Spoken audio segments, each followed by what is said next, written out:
Buonasera a tutti e bentrovati in questa nuova puntata di Insieme ad Aquileia. Scenario ancora una volta particolare, quello di Prato della Fiera a Treviso. Alle mie spalle la chiesa di Sant'Ambrogio di Fiera, che si trova a pochissimi chilometri dal centro storico di Treviso, perché in questo sabato, vigilia di Pentecoste, la diocesi di Treviso compie un atto di affidamento alla Madonna nel corso dell'anno mariano indetto dall'amministratore apostolico, il cardinale Angelo Scola, prima della nomina del nuovo vescovo Monsignor Gianfranco Agostino Gardin. Sarà questo il tema principale della nostra puntata, ma poi parleremo ancora di Madonna con il nuovo libro di Don Valentino Salvoldi, che sarà nostro ospite in studio.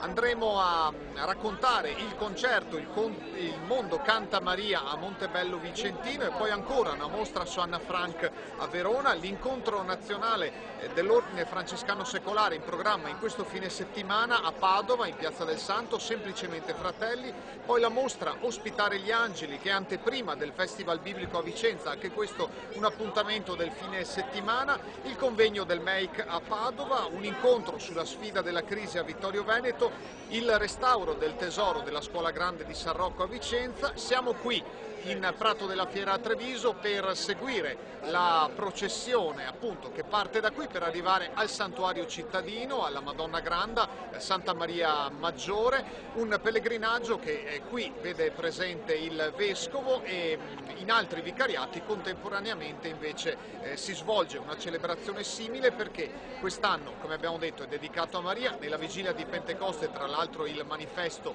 lo ricorda, Maria e gli Apostoli che ricevono lo Spirito Santo proprio a 50 giorni dalla Pasqua, e a Maria un anno fa il vescovo Monsignor Mazzucato aveva deciso di affidare l'intero anno pastorale. Poi c'è stata la sostituzione, Monsignor Mazzucato è andato a Udine, è arrivato l'amministratore apostolico Monsignor Angelo Scola, che ha indetto fino alla domenica di Cristo Re, quindi a novembre, l'anno mariano. Questo è un evento centrale appunto in questo anno, una celebrazione che cerchiamo di raccontarvi con la nostra sintesi. Vieni Santo Spirito di Dio, come vento soffia sulla Chiesa, vieni come fuoco, ardi in noi, e con te saremo veri testimoni di Gesù.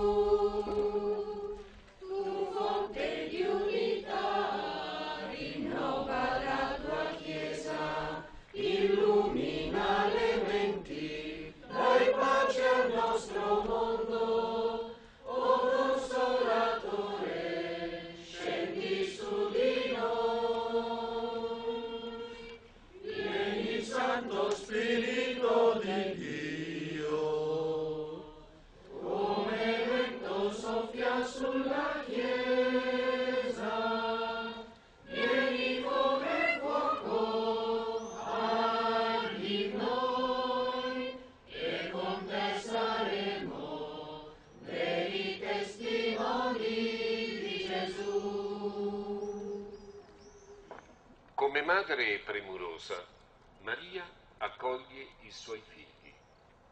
Il suo abbraccio ci conduce nell'amore di Cristo e si allarga all'intera famiglia diocesana, ai fratelli che nelle parrocchie e nei vicariati attendono con noi l'abbondanza dei doni dello Spirito. Signore, pietà! Signore, pietà! Santa Maria, prega per noi. Santa Madre di Dio, prega per noi. Santa Vergine delle Vergini, prega per noi.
nei cieli, sia santificato il tuo nome, venga il tuo regno, sia fatta la tua volontà, come in cielo così in terra. Dacci oggi il nostro pane quotidiano e rimetti a noi i nostri debiti, come noi ripetiamo ai nostri debitori, e non ci indurre in tentazione, ma dacci dal male. Amen.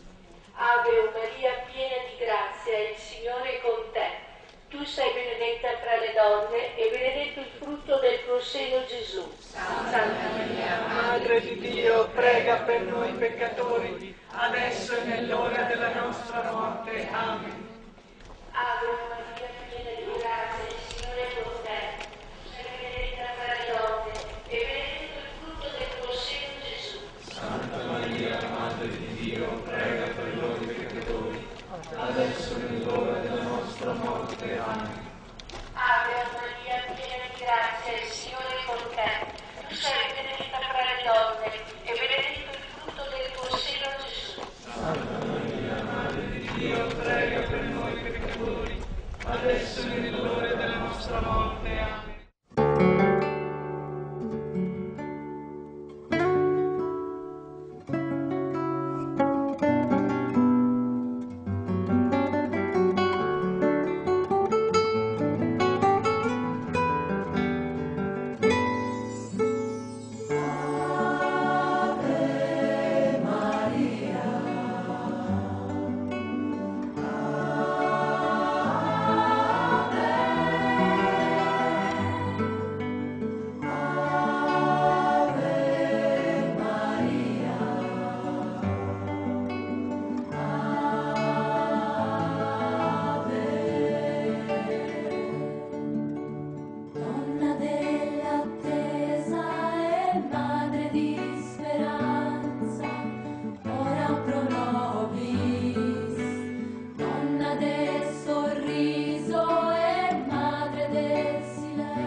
grande, Signore mio Dio.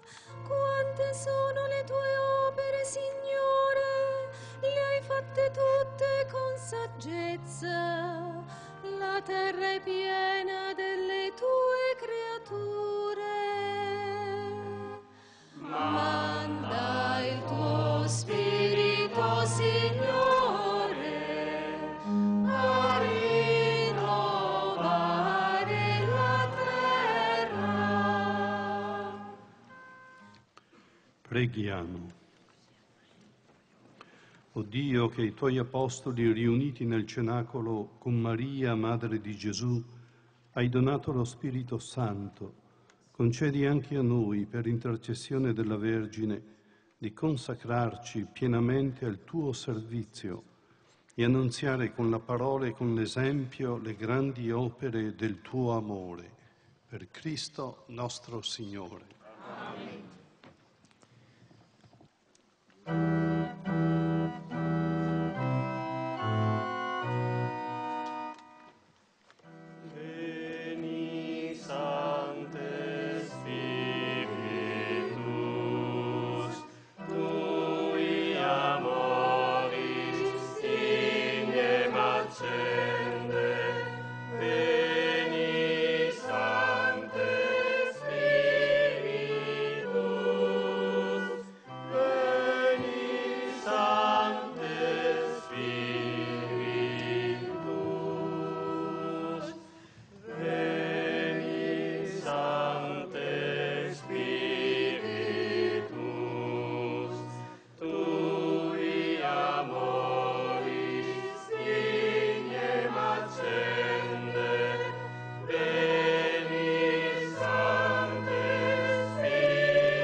Fratelli e sorelle, siamo giunti qui davanti a questa amata e venerata effigie di Maria, dopo aver compiuto un cammino orante attraverso le strade della nostra città.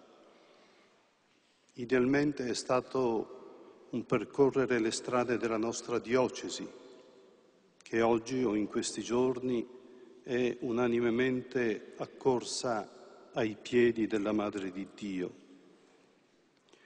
Il nostro camminare per la città è stato un richiamo al cammino della nostra vita e della nostra Chiesa, in questo luogo, in questo nostro tempo, in questa nostra storia. Siamo passati fisicamente, ma anche idealmente, accanto alle nostre case, ai luoghi di lavoro, ai luoghi dove i nostri fanciulli, ragazzi, giovani vengono educati. Siamo passati non lontani dall'ospedale, luogo simbolo della sofferenza, dell'esperienza della nostra precarietà, ma anche della vicinanza a chi soffre e del servizio al prossimo. Lungo il cammino e nella sosta davanti a questa chiesa abbiamo contemplato la Vergine Santa, donna umile e forte, semplice e grande. La parola di Dio ce l'ha mostrata sollecita e coraggiosa nell'andare a portare il suo aiuto a Elisabetta, non appena il Verbo ha preso dimora nel suo grembo. Abbiamo capito che non c'è accoglienza di Dio se non c'è accoglienza del prossimo, che non c'è apertura a Dio che viene a noi se non apriamo il cuore a chi domanda anche silenziosamente aiuto e amore. Ecco, il nostro cammino orante fino a questo, che è il più importante e amato luogo mariano della diocesi, ci ha ricordato che il nostro esistere è un pellegrinaggio, che la nostra vita cristiana è un pellegrinaggio. L'importanza, il significato, la forza del pellegrinaggio è dato dalla sua meta. Maria ci ricorda che la meta verso cui andiamo è Dio e ci aiuta a camminare con perseveranza anche quando il cammino è in salita, si fa difficile. La meta è Dio e tutto l'amore che Egli sa riversare in noi, e questo ci consola e ci dà vigore. La meta è Dio e questo ci basta. Ora, rispondendo all'invito di Gesù e sull'esempio dell'Apostolo San Giovanni, che accolse Maria tra le realtà più care dei suoi affetti, affidiamo la nostra vita a Maria Santissima.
O Vergine Maria, Madre di Cristo e Madre della Chiesa, siamo qui riuniti attorno a te, spinti dall'amore che ti portiamo e dalla nostra fiducia nella tua materna protezione.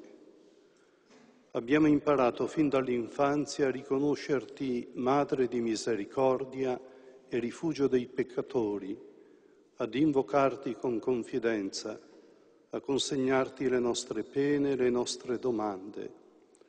Con rinnovato affetto e con sincera devozione, noi, membri della Chiesa di Dio che è in Treviso, siamo venuti pellegrini davanti a te in questa vigilia della Pentecoste. Ti abbiamo riconosciuta e invocata come donna dell'accoglienza. Tu hai accolto con fede nel tuo grembo il Verbo fatto carne e con la stessa fede, incrollabile nonostante l'immane dolore, lo hai ricevuto esanime deposto dalla croce. Insegnaci ad accogliere nella nostra vita tuo Figlio Gesù. Egli continua a visitarci nella sua parola, nell'Eucaristia e negli altri sacramenti. Si rende presente nella comunità riunita nel suo nome, nei piccoli e nei poveri. Aiutaci ad aprire i nostri cuori nel ricevere e donare amore. Rendici comunità accoglienti verso tutti, soprattutto i più deboli, Chiesa che apre le porte a chiunque ricerca la verità, la giustizia, il conforto, il perdono, il pane, la fraternità. Abbiamo contemplata perseverante nella preghiera con gli Apostoli. Sostieni la nostra fede sempre minacciata dal dubbio, dall'indifferenza, dalla tiepidezza, dalle prove della vita. Donaci la tua perseveranza nel rimanere uniti al Signore che ci ha promesso di dimorare nel cuore di chi lo ama. Infondi in noi il gusto della partecipazione attiva alla liturgia, l'amore alla preghiera personale e alla meditazione attenta e nutriente della parola di Dio, la cura assidua della nostra vita spirituale. Insieme agli Apostoli hai accolto il dono dello Spirito Santo. La nostra vita si lasci invadere dallo Spirito del Signore risorto, infuso in noi nel battesimo e nella cresima, per essere annunciatori credibili e testimoni coerenti del Vangelo, bella notizia dell'amore e della salvezza che viene da Dio. Fa che nelle nostre famiglie, nei luoghi del lavoro e della distensione, nelle scuole, negli ospedali e in tutte le circostanze in cui incontriamo gli altri, sappiamo comunicare la gioia di essere cristiani, l'esperienza affascinante di aver contemplato la bellezza del Signore. Noi ora affidiamo la nostra Chiesa diocesana, le nostre parrocchie, le nostre comunità, le nostre famiglie, i nostri giovani, ragazzi e fanciulli, i nostri malati e anziani e tutti coloro a cui la vita ha imposto croci pesanti da portare. Deponiamo nelle tue mani e nel tuo cuore ogni nostro desiderio buono, ogni impegno di più intensa e coerente vita cristiana, tutto il ministero e la vasta attività dei sacerdoti, dei diaconi, delle persone consacrate, dei laici, di tutte le aggregazioni e di tutti i gruppi che operano nella nostra Chiesa. Posti sotto la tua protezione, o Vergine Santa, che sei aurora di un mondo nuovo, sapremo guardare con speranza il nostro futuro. Vi scorgeremo la meta ultima e radiosa del paradiso, dove saremo accolti per sempre dall'infinita tenerezza del Padre. Amen.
Il Signore sia con voi.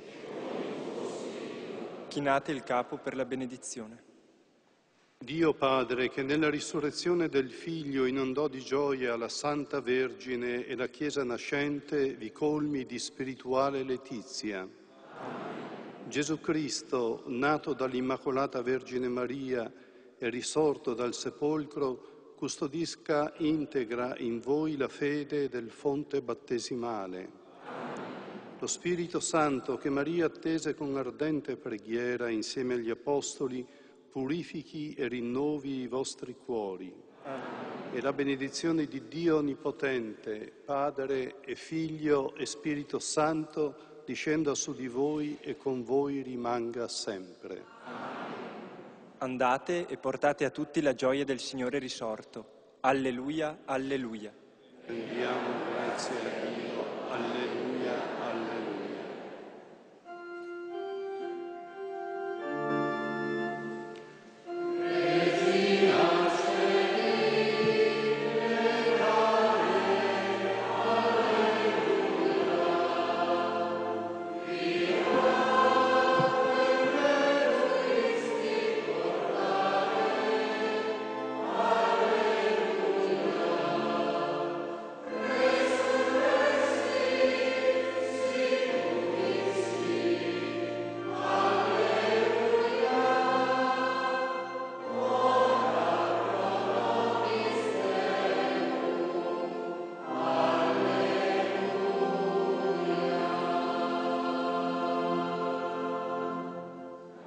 Questa dunque è la sintesi della intensa celebrazione con l'atto di affidamento a Maria della Diocesi di Treviso, con la quale chiudiamo questa prima ampia parte di Insieme da Aquileia. Tra poco torniamo in studio con un ospite per continuare a parlare della Madonna. In studio arriverà Don Valentino Salvoldi. A tra poco.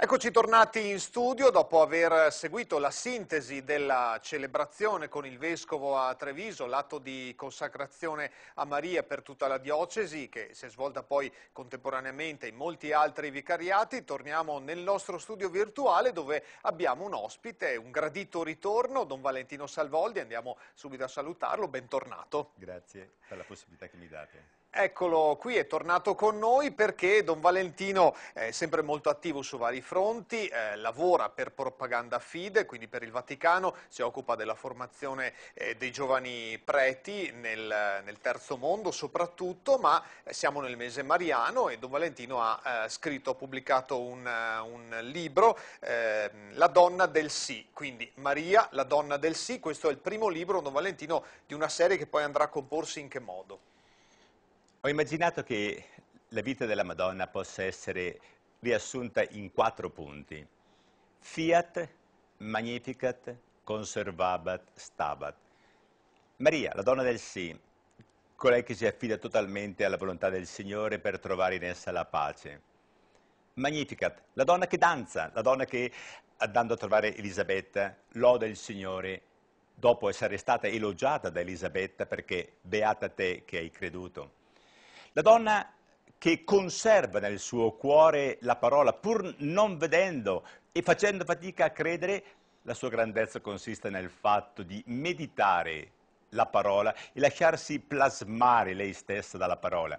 E infine Stabat, la donna che sta ai piedi della croce accanto a suo figlio morente, così come poi sarà accanto a ciascuno di noi per tutta la vita. Quindi i 4 punti fondamentali della Vergine Madre sono letti da me con questo desiderio di capire che c'è una presenza nella nostra vita, che lei è viva e se è viva e se è madre ha veramente cura di ciascuno di noi e ci aiuta a incamminarci verso quello che è il testamento per eccellenza di Maria, che è espresso da San Giovanni: fate tutto quello che lui vi dirà.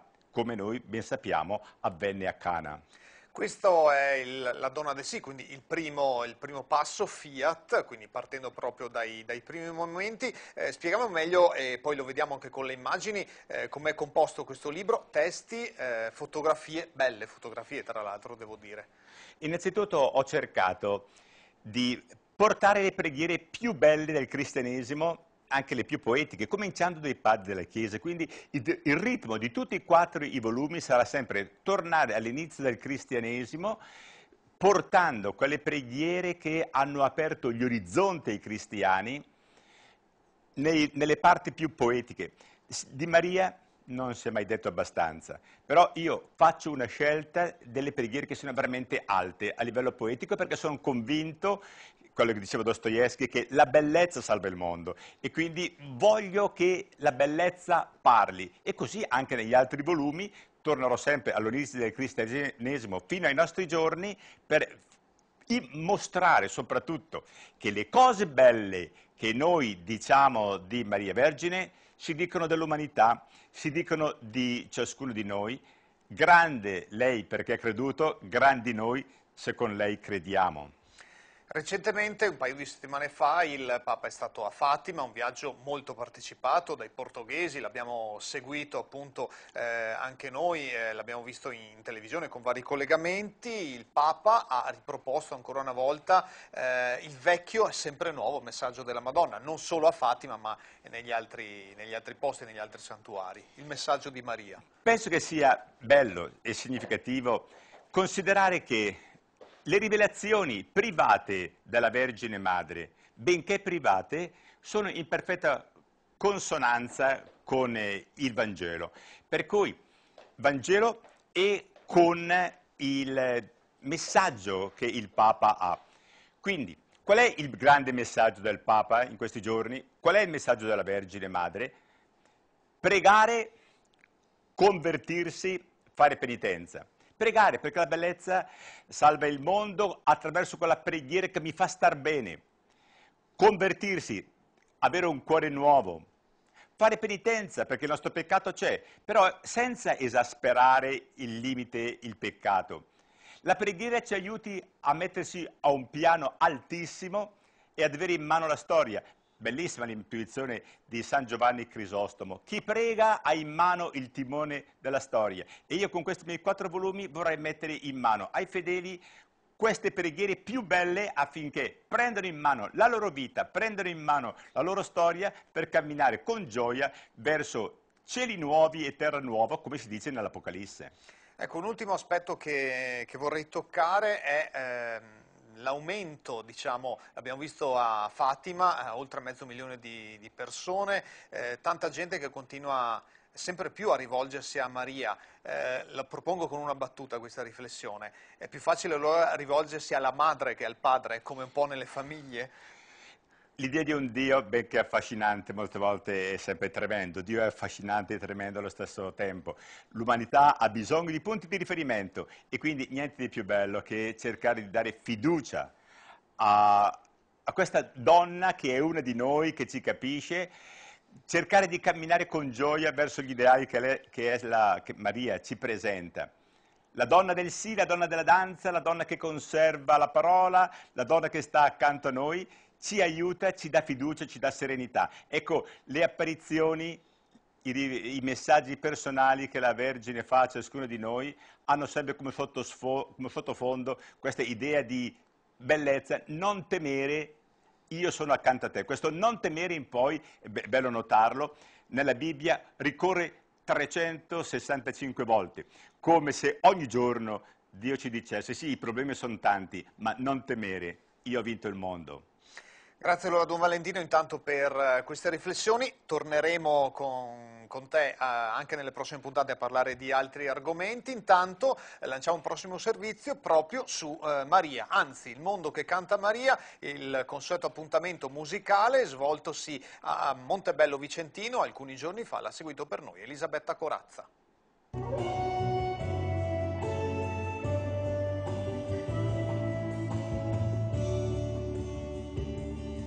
Sia laudato mio Signore con tutte le creature, le hai create con noi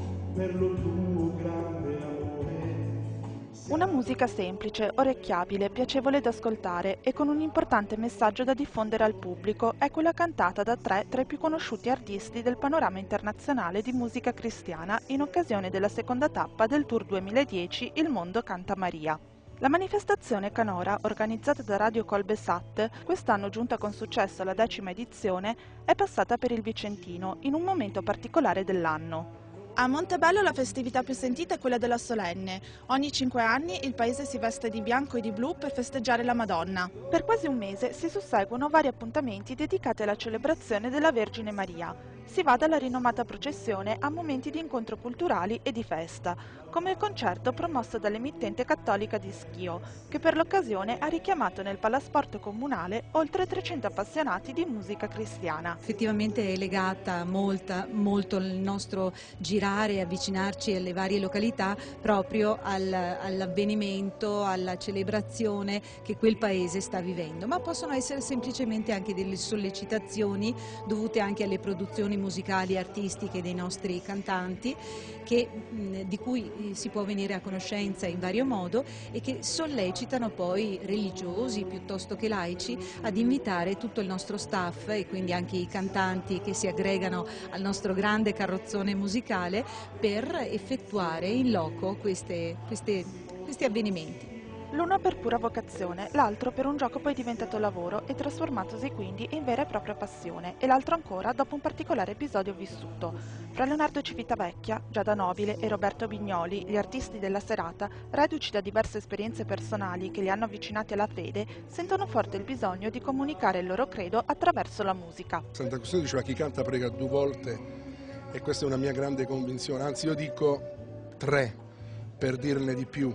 Però sono convinto che le parole sono importanti, però le note sono ancora più belle e più importanti, perché sono convinto che le note volano ancora più in alto verso il cielo, quindi ci ricongiunge direttamente con il Signore. Attraverso la musica, la gioia che sprigiona la musica, davvero Gesù diventa il cuore di tutto quanto, ed è bello, come ha fatto Francesco d'Assisi, nella letizia, nella gioia, poter seguire il Signore. Proviamo insieme, sia lodato mio Signore, con tutte le creature, le ha create con noi, per lo grande amore. Ed è proprio attraverso la musica che ognuno di loro intende diffondere il proprio messaggio. La musica comunque parla tutte le lingue, noi sfruttiamo proprio questo per dare dei messaggi così importanti. Beh, quello di Madre Teresa quello di fare comunque del bene, perché siamo una goccia nell'oceano. Non è detto che la nostra goccia, anche se piccola, non può fare del bene o non può cambiare il mondo. Ognuno di noi può fare qualsiasi cosa, può smuovere veramente il mondo.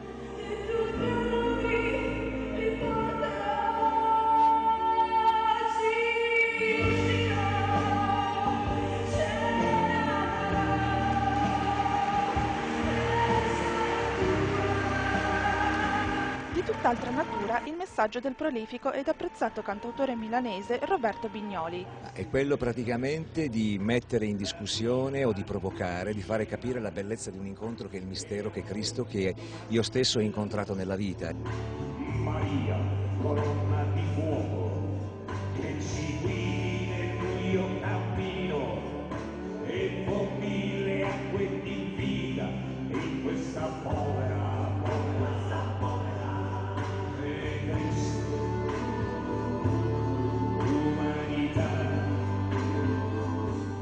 ciò che io ormai da 25 anni propongo e faccio è anche il frutto di un incontro e una riscoperta della fede, e quindi ho ripreso tutta l'esperienza artistica di un tempo e non faccio altro che riportarlo raccontandomi, però, cioè raccontando serenamente un po' tutta la mia storia e cercando anche di lanciare un messaggio in modo particolare. Io mi rivolgo ai giovani.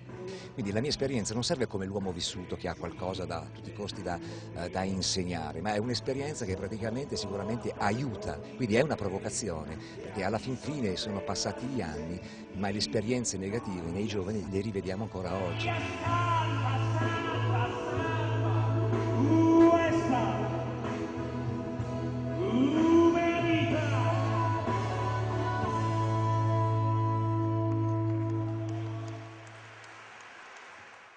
Il mondo Mondo Canta Maria proseguirà con altri appuntamenti, li ricordo brevemente: 17 luglio a Villa Marzana, provincia di Rovigo, 7 agosto ad Asiago, in provincia di Vicenza, 12 agosto a Schio, ancora nel Vicentino, il 4 settembre sarà in Meridione a Pisticci, in provincia di Matera.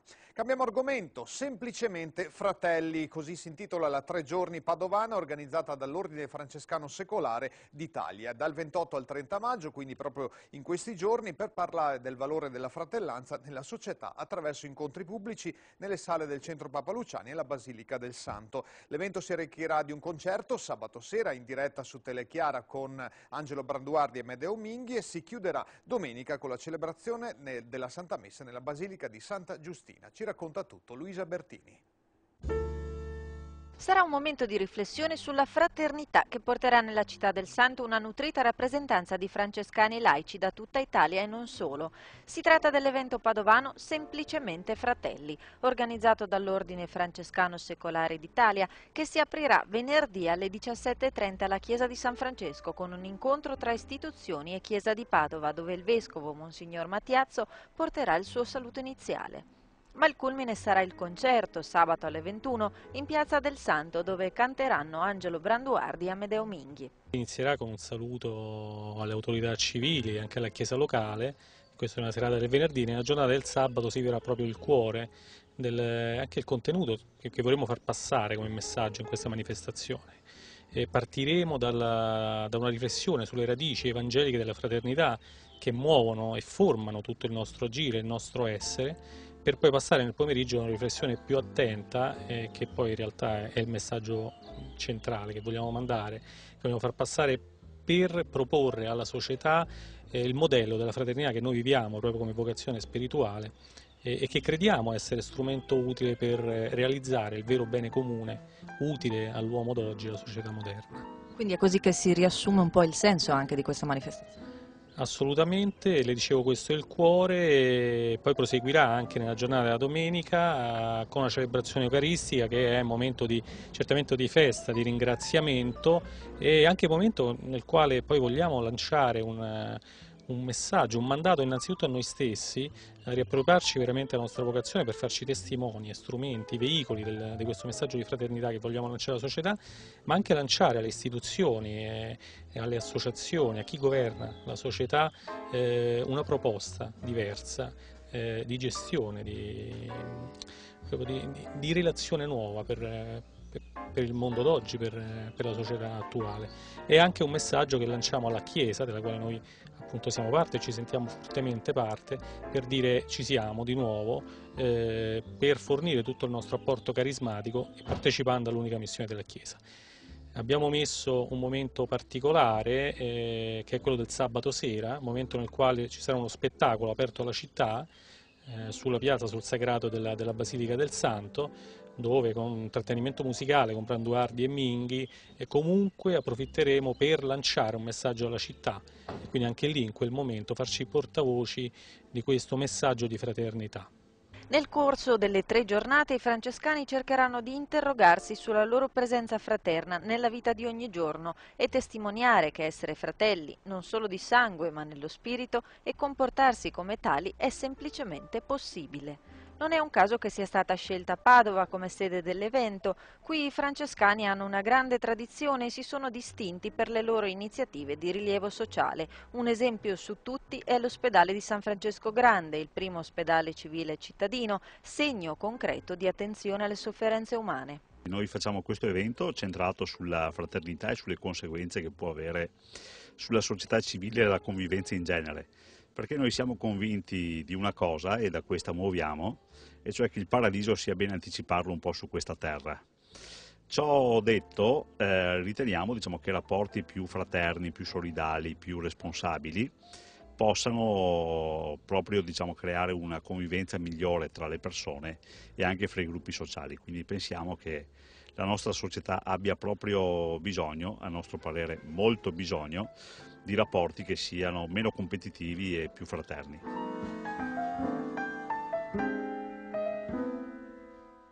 Questo dunque Semplicemente Fratelli. Ricordo l'appuntamento in diretta con il concerto di Amedeo Minghi e Angelo Branduardi sabato sera alle 21, ma i prossimi giorni saranno anche quelli del Festival Biblico. C'è un'anteprima anche quest'anno alla Biblioteca La Vigna di Vicenza, torna l'appuntamento appunto con il Festival Biblico. Il tema di questa sesta edizione, in programma dal 27 al 30 maggio, è l'ospitalità delle scritture. Per l'occasione a Palazzo Brusarosco è stata organizzata la mostra Ospitare gli angeli, forme dell'umano, trasparenze dell'oltre e dell'altro, organizzata dal Museo della Ceramica di Nove, che rinnova così per il terzo anno consecutivo la collaborazione con la biblioteca. Sentiamo ancora Luisa Bertini.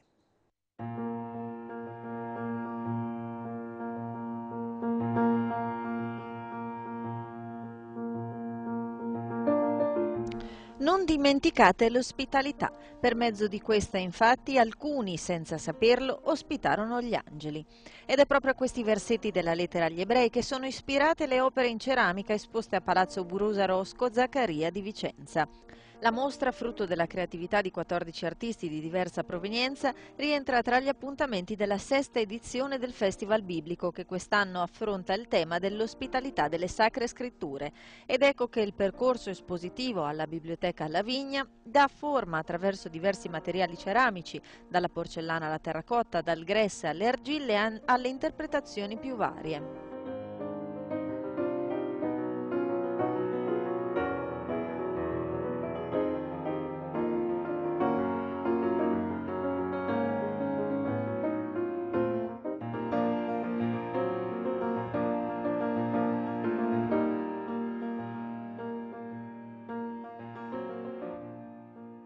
Da Antonio Bernardi, che sceglie la brocca come metafora per eccellenza dell'accoglienza e la caratterizza con 3 allegorie: la grazia, che è disponibilità allo spirito, l'abbondanza, che è il frutto derivato, la carità, che è un frutto diviso e condiviso.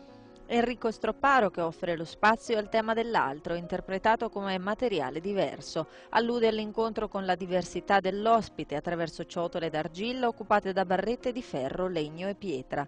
Bruno Lucchi, che propone una sorta di enigma in cui da centinaia di lettere accatastate emerge in primo piano l'evidenza dell'ospite.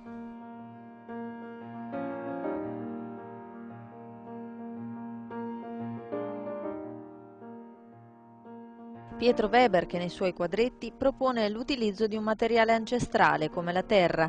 Nell'opera La fonte pone al centro la sorgente, simbolo di vita che ospita presenze umane e animali. Andrea Iori, che offre un'interpretazione valorizzata dalla modellazione aspra, essenziale e arcaica nelle sue sculture, dal titolo Sacra ospitalità e Beato che accoglierà i viandanti.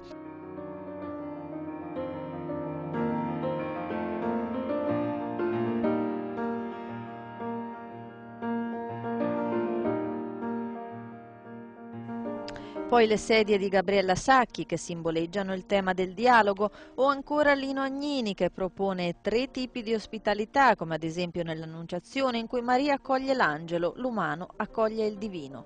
Smalti e ossidi decorano le creazioni di Floriano Gheno, in cui il vivace cromatismo rappresenta il dialogo delle diversità.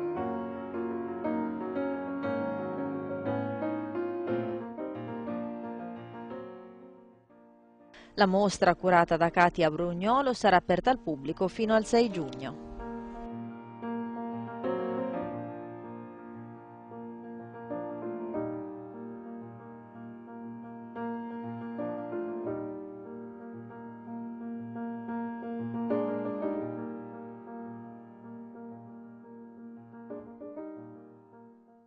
E questo dunque era la mostra di anteprima del Festival Biblico. Ricordo che l'evento di apertura, il dialogo, il confronto tra il giornalista Gad Lerner e il cardinale Dionigi Tettamanzi, arcivescovo di Milano, sarà proposto in diretta questo venerdì sera alle ore 21 su Telechiara. Noi ci fermiamo, breve interruzione pubblicitaria e poi ancora insieme da Aquileia.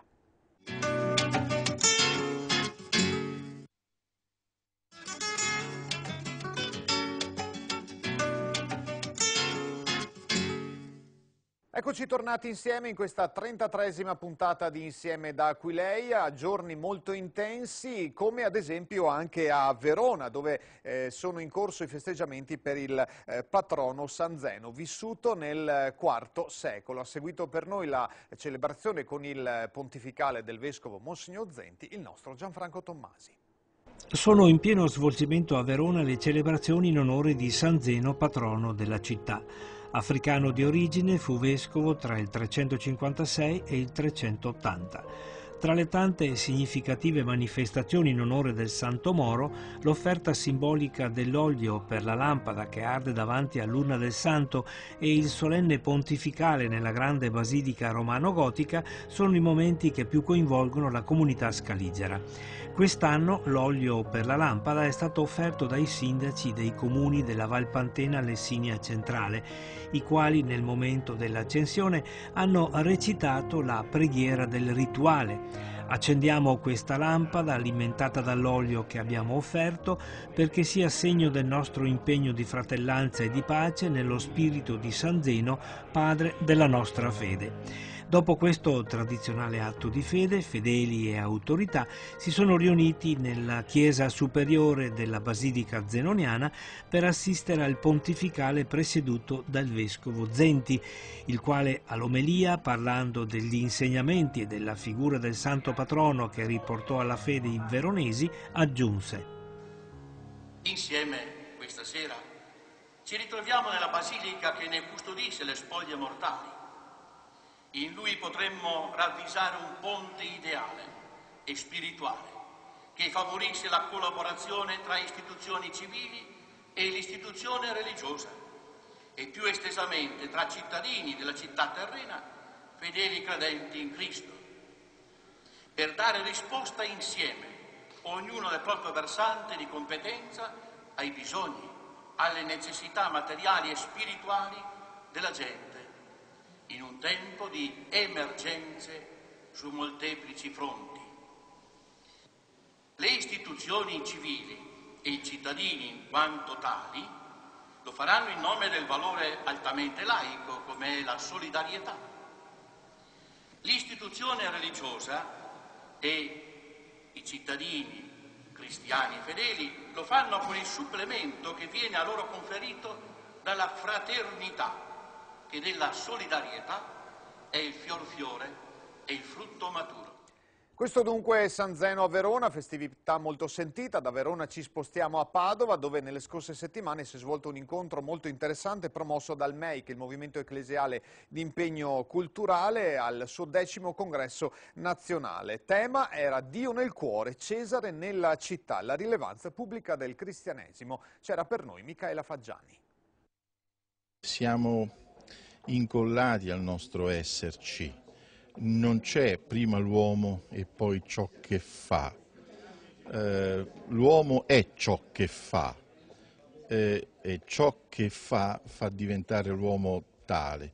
È questa unità di vita contro appunto ogni forma di riduzionismo, di dualismo, che determina la presenza dello spirito del Vangelo all'interno di tutto ciò che quindi il cristiano, in quanto seguace di Cristo che ha colto il senso della vita che da lui scaturisce, riesce a compiere all'interno della storia.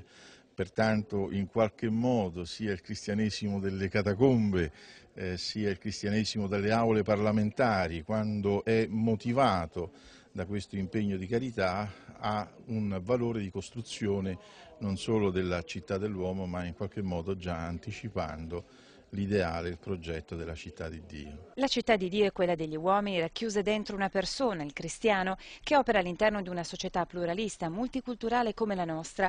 Questo è il fine della riflessione che si è posto il Movimento Ecclesiale di Impegno Culturale, il MEIC, in una 3 giorni in corso a Padova, occasione proprio di confronto con le diverse anime della società, sindacati, banche e volontariato. Desideriamo partire dai dati di fatto, cioè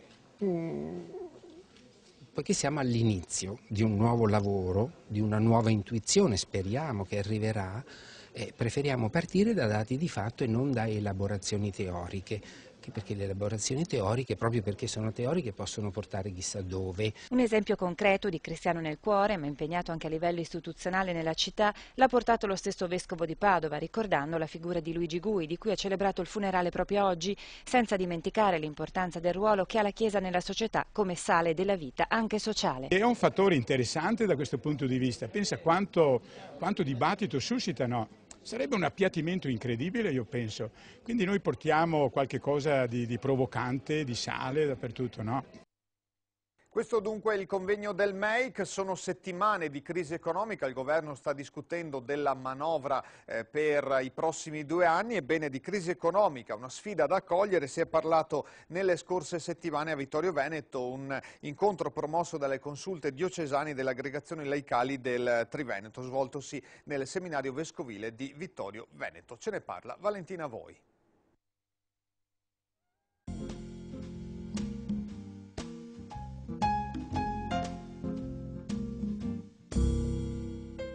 Sono sufficienti gli incentivi economici e gli strumenti finanziari per uscire dalla crisi attuale o è necessario ripensare gli stili di vita, anche in una prospettiva cattolica?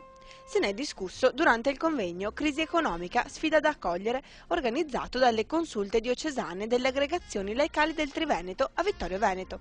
Pensare a modelli economici nuovi per uscire dalla crisi e per evitarne il ritorno. Un aiuto può venire dall'essere cristiani. La prospettiva cattolica è quella di assumere questa crisi economica come un'occasione propizia anche per operare una conversione a livello culturale e anche etico e per sentirsi maggiormente responsabili che il bene comune sia davvero un obiettivo che interessa e che raccoglie tutti, non solo alcuni, ma anche i più deboli e i più poveri. E questo comporta quindi anche che il modello di sviluppo e il modello di produzione debba tener conto di queste nuove situazioni che la crisi economica ha evidenziato. Attingere al passato per guardare al futuro? La tradizione del Veneto ha qualcosa da insegnare agli stili di vita che dovremo adottare in futuro, riscoprendo la vita di relazione, superando però gli atteggiamenti di chiusura. 5 i punti cardine per orientarsi. Rendersi conto di quali siano le proprie effettive capacità economiche, evitando di indebitarsi. Privilegiare processi rigenerativi che pongano attenzione alle modalità di approvvigionamento ma anche di smaltimento delle merci. Scegliere la sobrietà nei consumi senza per questo ostacolare lo sviluppo. Guardare al benessere in una prospettiva immateriale e pagare a prezzo giusto le materie prime. Durante il seminario la tematica del ripensamento degli stili di vita è stata toccata da diversi punti di vista e hanno portato la loro esperienza l'ACLI di Treviso e il Movimento dei Focolari. L'ACLI ha portato l'esperienza del progetto Il Granello di Senape. È un progetto che prevede 2 vie. La prima è la concessione di un microcredito a famiglie che si trovano obiettivamente in difficoltà. E anche nel nostro ricco nord-est, nelle province fra Treviso e Venezia, ci sono tante di queste situazioni, e tante anche italiani. Ecco, il secondo è un percorso formativo per tutte quelle famiglie che aderiscono a un progetto appunto per conoscere, sapere meglio come spendere i soldi, magari pochi che si ha, con criteri di razionalità e secondo dei stili di vita adeguati a quelli che sono questi tempi. Il Movimento dei Focolari ha invece portato la sua esperienza di economia di comunione, testimoniando come vivere il Vangelo nella quotidianità. Abbiamo cercato in qualche modo di adeguare la nostra realtà lavorativa al progetto dell'economia di comunione, che è un progetto sempre di ispirazione di Chiara Lubick, partito nel 91 in Brasile, quando in uno dei suoi viaggi si accorse di trovare molta incongruenza tra quella che è la realtà, diciamo, delle favelas, quindi di estrema povertà, che strideva con gli alti grattacieli e la ricchezza del centro della città. A lei è venuta questa intuizione che le aziende soprattutto potessero in qualche modo creare una nuova realtà lavorativa che potesse mettere a disposizione una parte degli utili proprio per far sì che questa povertà possa in qualche modo venire debellata. Quindi anche noi ci stiamo in qualche modo adeguando a questo progetto, cercando nel nostro piccolo, insieme naturalmente a centinaia di altre aziende nel mondo, di fare questo tipo di esperienza. Un impegno che si traduce nel non escludere nessuno, sia esso disabile o con poche possibilità economiche, e nel porre al centro di tutto la persona, anche per quanto riguarda il rapporto con i dipendenti.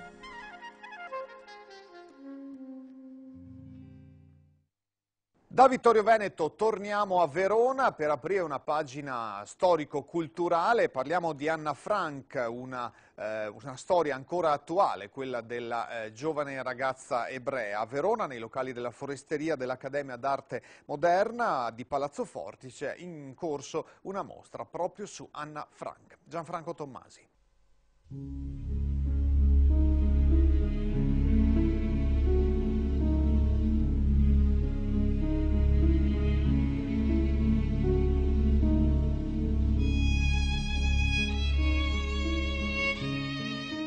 Il sorriso di questa ragazza, Anna Frank, si spense il 31 marzo 1945 a 16 anni, internata nel campo di concentramento di Bergen-Belsen con la sola colpa di essere ebrea. La sua tragedia, pari a quella di 6 milioni di ebrei vittime della barbarie nazista, rappresenta il simbolo della Shoah per i suoi diari scritti nel periodo in cui la sua famiglia si nascondeva dai nazisti e per le pagine scritte durante la prigionia sino ai giorni immediatamente prima di morire di tifo, come la sorella maggiore Margot Elisabeth, anch'essa internata. Anna Frank nasce a Francoforte sul Meno il 12 giugno 1929. Visse parte della sua vita ad Amsterdam, dove la famiglia aveva trovato rifugio dopo l'ascesa al potere dei nazisti in Germania. Nel 1941 fu privata della cittadinanza tedesca, divenendo apolide. Nel 1942, quando i nazisti occuparono l'Olanda, Anna Frank, appena tredicenne, dovette nascondersi con la famiglia in un piccolo appartamento. L'accesso era nascosto da una libreria. Persone amiche di nascosto hanno consentito la sopravvivenza alla famiglia Frank sino al 4 agosto 1944, giorno in cui la donna delle pulizie del condominio chiamò la Gestapo. Durante il soggiorno forzato nel piccolo appartamento, Anna Frank documentò sul suo diario con considerevole talento le paure causate dal vivere in clandestinità, i sentimenti per il giovane Peter, pure ebreo e in clandestinità come lei, i conflitti con i genitori, la sua aspirazione a diventare scrittrice, le difficoltà della convivenza con le altre persone che avevano trovato rifugio nel nascondiglio.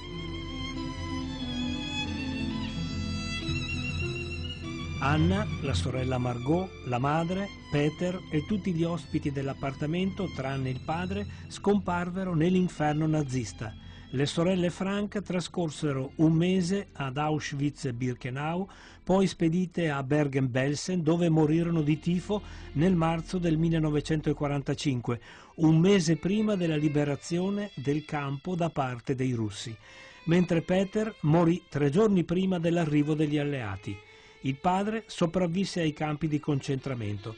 Dopo la liberazione tornò ad Amsterdam nella speranza di trovare qualche familiare sopravvissuto, ma trovò soltanto il diario che i proprietari dell'appartamento avevano recuperato dopo l'irruzione della Gestapo. Otto Frank raccolse i fogli sparsi e aggiustò le pagine di questa struggente testimonianza e la fece pubblicare. Muore nel 1980 a Basilea in casa della sorella. La casa dove Anna Frank e la sua famiglia si nascosero è ora un museo. La mostra di Palazzo Forti, ideata e prodotta dalla Fondazione Anna Frank di Amsterdam in collaborazione con il Consolato dei Paesi Bassi di Verona e del Comune Scaligero e che rimarrà aperta sino al 13 giugno, racconta la persecuzione degli ebrei durante la Seconda Guerra Mondiale attraverso la biografia di Anna Frank. Le fotografie, in gran parte inedite, le immagini e le citazioni delle pagine del diario di Anna fanno emergere le condizioni di una famiglia ebrea costretta a vivere nascosta durante il periodo nazista. Questa rappresentazione della barbara follia nazista si rivolge soprattutto ai giovani e intende stimolare la riflessione sul significato di ideali come la tolleranza, il rispetto reciproco e la democrazia, valori fondanti per il mantenimento della pace.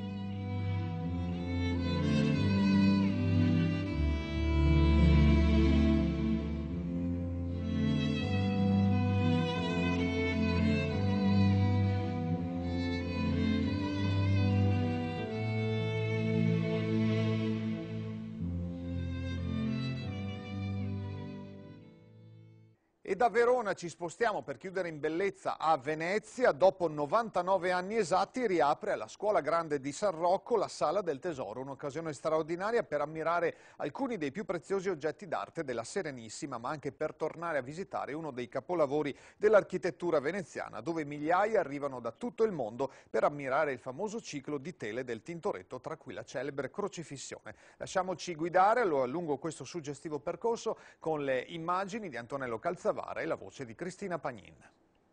Di luoghi d'arte incantevoli Venezia è piena, ma questo, la Scuola Grande di San Rocco, lascerebbe a bocca aperta chiunque. Salendo lo scalone non si può non rimanere impressionati dalla ricchezza della Sala del Capitolo, dove per poter ammirare tutti i dipinti custoditi bisogna camminare con uno specchio. È qui che vi portiamo oggi, tra le opere del Giorgione, del Tiepolo e del Tintoretto, perché dopo quasi un secolo si riapre al pubblico la famosa Sala del Tesoro o Santuario. Prima di entrarvi, però, vorremmo raccontarvi che cosa rappresenta la Scuola di San Rocco. È l'unica rimasta in vita nel periodo napoleonico, ha circa 500 anni di vita o di più, e ha avuto sempre un ruolo fondamentale all'interno della Repubblica come scuola grande. Scuola vuol dire associazione in questo caso, che si occupava delle pestilenze, delle malattie e delle povertà, quindi era un'istituzione benefica. Innumerevoli gli artisti passati per queste sale, architetti, pittori, scultori. Per l'architettura essenzialmente il Pietro Bon, che comincia la scuola, l'Antonio Scarpagnino, che è quello che l'ha costruito per gran parte, Sante Lombardo, il Giorgio Fossati, Bernardino Maccaruzzi e Scalfarotto che fanno la chiesa, mentre per la pittura abbiamo nomi di spicco come Giorgione, come Tintoretto, come Giambattista Tiepolo, Tiziano ed altri ancora. Per la scultura c'è questo straordinario Francesco Pianta e anche Giovanni Marchiori che fanno i dossali e le sculture in legno. Non va neanche dimenticato il fatto che l'acustica di questo salone della chiesa è tale per cui fin dall'antico Monteverdi, Vivaldi, Cavalli, fino a Stravinsky, a Britten nel tempo moderno hanno scritto musica da suonare in queste nostre sale. Ho sentito Bocelli qui. Ha sentito Bocelli, ecco, quindi un grandissimo tenore del nostro tempo. 150.000 visitatori all'anno, senza contare i pellegrini, visitano la scuola e quasi tutti i proventi vengono destinati alla manutenzione continua dei suoi capolavori. Ci sono voluti 20 anni però per trovare i fondi necessari alla ristrutturazione del santuario, la sala che finalmente riapre i battenti. Qui è custodito ciò che resta di un immenso tesoro, ai tempi della Serenissima secondo solo a quello della Basilica Ducale. La storia però, l'estremo tentativo di resistere a Napoleone, spinse la Repubblica a sacrificarlo quasi tutto. Tutto quello che aveva valore intrinseco è stato utilizzato, proprio dicono i documenti, convertito in moneta dalla Repubblica che cercava di resistere disperatamente a Napoleone. E quindi opere d'arte d'oro e d'argento fuse? Fuse perché appunto si cercava il denaro, però fuse anche con un criterio estremamente oculato, nel senso che viene risparmiato intanto tutto quello che ha un significato religioso, un utilizzo sacro.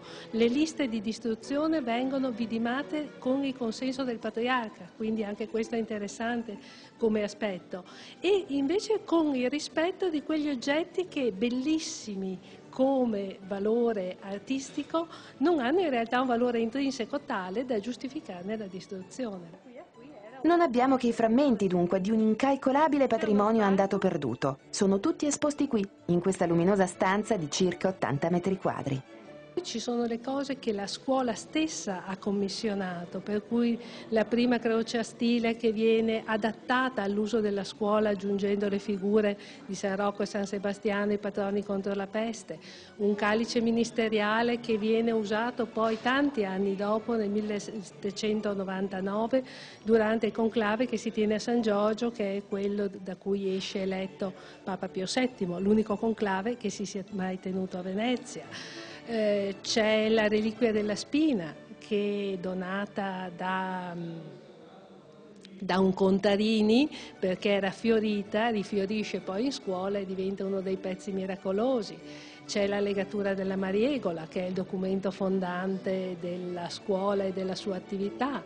Ci sono reliquie della croce, c'è uno stupendo reliquiario del dito di Sant'Andrea che mi ha colpito per il prezzo che la scuola ha pagato. Un paio d'anni prima di commissionare a Tintoretto la gigantesca e celeberrima crocefissione dell'albergo, questo reliquiario viene pagato 226 ducati, poco meno della crocefissione stessa. E quindi questo ci fa capire probabilmente quanto abbiamo perso. Se questo è quello che si poteva salvare perché non aveva valore intrinseco, si può solo cercare di immaginare che cosa portava con sé la scuola per apparire nelle processioni solenni e per farsi vedere come la più ricca fraternita di tutte le altre, come dice Francesco Sansovino nel 1581.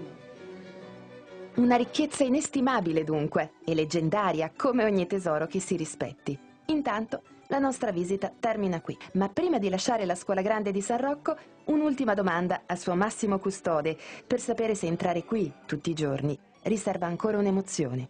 Io sono arrivato a Venezia a 18 anni iscrivendomi in architettura e da quella volta ci vengo tutti i giorni, ma ogni volta la città è una sorpresa, è un luogo dello spirito. Lo stesso accade anche per la scuola grande di San Rocco.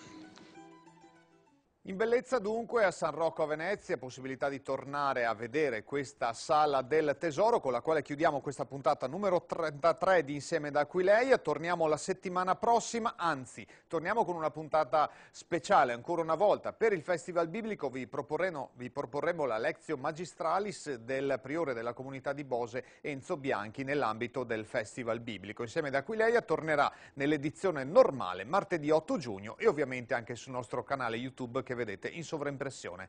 Intanto grazie a tutti per averci seguito, buon proseguimento.